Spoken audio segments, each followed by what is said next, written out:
Okay, are we ready? We're going to address the case of Harvey Daniels here.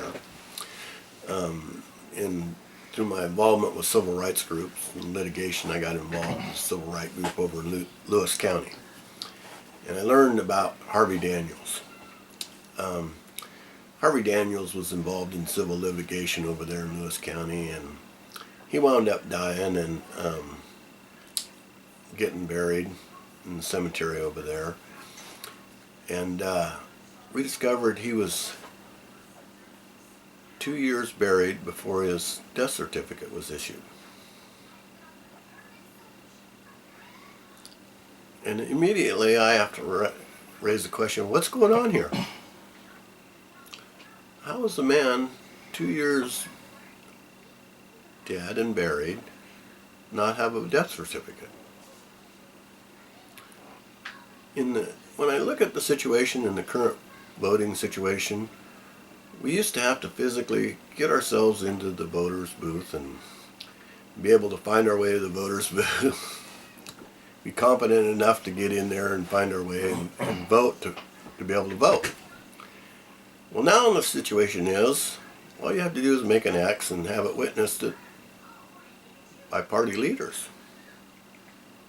I have to ask myself, how many times did Harvey Daniels vote from the grave? I think we ought to find that out. I have to also ask myself, how many Social Security checks did Harvey Daniels get cashed in the 2 years from the grave?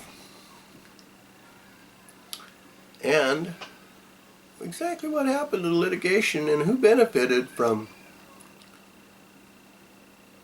having Harvey Daniels in a state of transition from the death certificate to the grave. You know, it's some interesting things that we point out, but it's no coincidence that the same prosecutor that was involved in Rhonda Reynolds' case was involved in the Harvey Daniels. The mysterious 2-year lapse of a death certificate issued for Harvey Daniels. You know, and the Rhonda Reynolds case is a case all of its own, and it absolutely needs to be investigated by the legislature. What took place there with Rhonda Reynolds? Supposedly suicide, later determined that it was murdered by an inquest jury, and no one ever held accountable for her murder.